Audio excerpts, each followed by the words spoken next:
Madame le maire, mes chers collègues, la stratégie destinée à faire évoluer les habitudes et organiser le déplacement des employés de la mairie de Lille est louable, mais elle est basée sur une étude non représentative de la population en raison, premièrement, du faible nombre de réponses obtenues, 19% seulement, deuxièmement, de la surreprésentativité de la catégorie A, 31% des réponses, alors que leur poids est de 15%. De la catégorie B, 26%, alors que leur poids est de 18%, et de la forte sous-représentativité de la catégorie C, 43% des réponses pour un poids de 67% des effectifs. D'autre part, son interprétation montre de nombreuses incohérences, comme premièrement le transport en commun a augmenté d'un tiers entre 2012 et 2017, alors que son coût a doublé.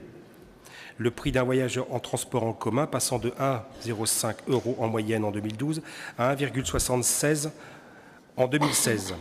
68% des personnes ne sont pas intéressées par le covoiturage, alors que le covoiturage n'est connu que de 45% des personnes.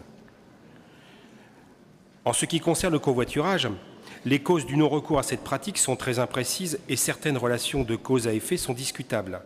En quoi avoir des horaires plus souples peut inciter à covoiturer?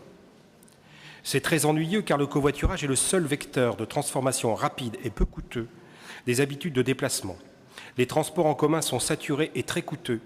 Pour la collectivité, chaque investissement nouveau est très lourd, financièrement et très long à réaliser. D'autre part, plus on s'éloigne du centre, plus le maillage du réseau de transport en commun se détend et s'éloigne, et moins il devient pertinent de l'utiliser. C'est ce qui explique la progression paradoxale de la voiture dans la métropole depuis 2011 et la stagnation des transports publics. En méconnaissant les besoins des utilisateurs et en premier lieu les gestions des extrémités du parcours, c'est-à-dire la distance entre le lieu où se trouve un passager et le point de prise en charge par le mode de transport choisi, ce qu'on appelle le premier kilomètre, et la distance entre le point de dépose par le mode de transport choisi et le point de destination finale, c'est-à-dire le dernier kilomètre, les solutions de covoiturage existantes ont montré leur inefficacité à réduire de manière significative les embouteillages. La multiplication des initiatives en matière de covoiturage et d'offres combinées n'a pas connu plus de succès, car pour modifier le comportement des citoyens et les amener à covoiturer, il faut leur offrir des trajets de porte à porte. La clé est là. Pour cela, il est nécessaire de maîtriser des technologies dont certaines sont couvertes par des brevets. On est loin de la mise au point des plateformes élaborées en quelques jours par des étudiants en informatique. Au niveau mondial, le nombre de joueurs maîtrisant ces technologies se compte sur les doigts d'une main, ce qui explique que, n'étant pas encore entré sur le marché, aucune solution n'a encore été mise en place dans aucune grande ville dans le monde. Si la MEL ne se saisit pas de l'opportunité qui est à sa portée, ses lendemains risquent d'être difficiles.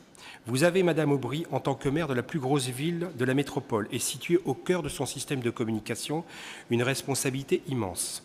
Le covoiturage doit sortir de ses balbutiements et entrer dans l'âge adulte. Une application existe déjà, GoVoit, qui n'attend qu'une expérimentation à l'échelle de la métropole pour trouver et prouver son utilité. Les élus de la commission d'évaluation à mi-parcours du plan de déplacement urbain sont informés, mais rien ne bouge.